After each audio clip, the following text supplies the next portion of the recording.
ایک بادشاہ نے اپنے وزیر کو اس کی سنگین غلطی پر سزا دینا چاہی۔ وہ کہا کہ یا تو تم 100 کچے پیاز ایک ہی نشست میں کھا لو یا پھر دربار میں سرے عام 100 جوتے کھا لو۔ وزیر نے سوچا کہ سب کے سامنے 100 جوتے کھانے سے تو بہت بےعزتی ہوگی، اس لیے 100 پیاز کھا لیتا ہوں۔ جب اسے پیاز کھانے کے لیے مہیا کیے گئے تو چند پیاز کھانے کے بعد اس کی حالت بگڑنے لگی۔ اب وہ بولا مجھ سے مزید پیاز نہیں کھائے جاتے، آپ مجھے جوتے لگا لو۔ 4 جوتے پڑے تو ہوش ٹھکانے آ گئے۔ اب وہ بولا کہ مجھے جوتے مت مارو، میں پیاز کھاؤں گا۔ کرتے کرتے وہ جوتے بھی کھاتا گیا اور پیاز بھی۔ آخر پر جب 100 پیاز کا عدد پورا ہوا تو وہ 100 جوتے بھی کھا چکا تھا۔ یہاں تک تو تھا ایک لطیفہ، مگر حقیقت یہ ہے کہ ہم ایک انتہا درجے کے احسان فراموش قوم ہیں۔ ہم نے اپنے مفاد کی خاطر ہر اس شخص کو اپنا رہنما تسلیم کیا جو ہمیں اپنے دور حکومت میں 100 پیاز بھی کھلائے اور 100 جوتے بھی ساتھ لگائے۔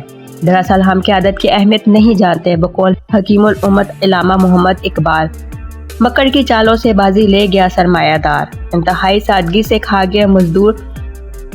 یہ مثل مشہور ہے کہ جس قوم میں پھوٹ ڈالنی ہو اس کے لیڈر کو متنازع بنا دو۔ یہی حالت ہم پاکستانیوں کی بھی ہے۔ ہم میڈیا وار سے متاثر ہو کے انتہائی بیوقوف بنتے ہوئے اپنی نبض شناسوں اور حقیقی رہنماؤں کو اپنا قاتل سمجھ کے انہیں گالیاں دینے لگتے ہیں، اور ہر الیکشن میں انہی لٹیرے حکمرانوں کو ووٹ دیتے ہیں جو ہمیں 100 پیاز بھی کھلا چکے ہوتے ہیں اور 100 جوتے بھی لگا چکے ہوتے ہیں۔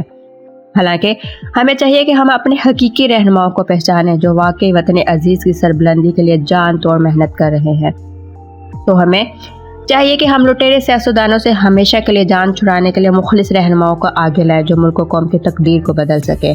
اگر ہم نے مخلص رہنماؤں کے ساتھ بے وفائی اور لٹیرے سیاستدانوں کے ساتھ وفاداری کا سلسلہ جاری رکھا تو کوئی مخلص رہنما ہماری ڈوبتی ناؤ کو کنارے لگانے نہیں آئے گا، اور اگر یہ شریف النصر رہنما سیاست کو برا سمجھ کے کنارہ کشی اختیار کر رہے تو ہم یوں ہی بد سے بدترین کی طرف عازم سفر رہیں گے۔